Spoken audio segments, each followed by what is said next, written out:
clutches of the Guise brothers' inquisitional penchant.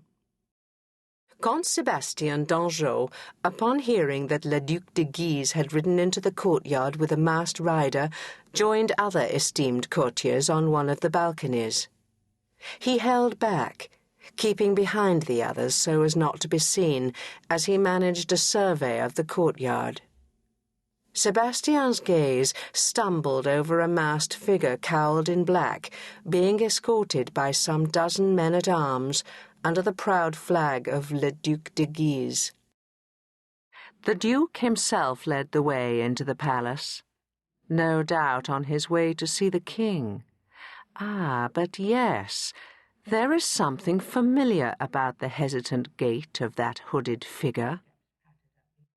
Footsteps pattered up behind him, the scampering feet reminding him of a mouse or a rat. Sebastien turned sharply.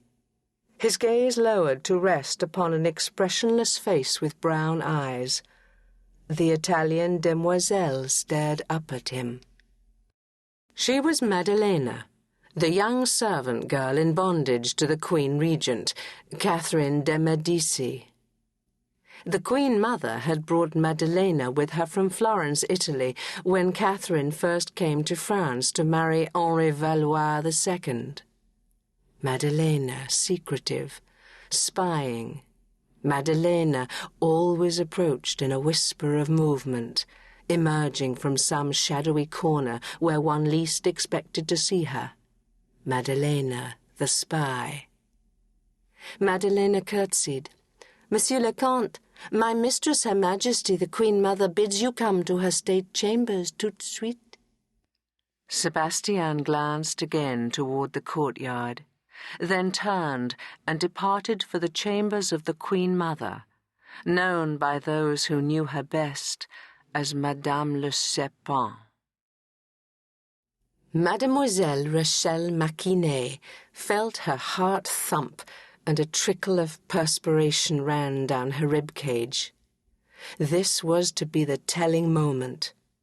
All she had labored for these many weeks, sometimes working 12 hours a day, would be held to the crucible of scrutiny. For this day, Princess Marguerite Valois, the youngest daughter of the Queen Mother, would try on the unfinished gown. The cut and flow, the stitching, all must be exact. Rachelle would measure and tack the hem with a steady but feathery hand, and bring the gown back to her chamber to complete tomorrow. The gown was but one of several in various degrees of completion. However, this particular gown was mostly Rachelle's work, and her future as a couturier depended on the princess's pleasure.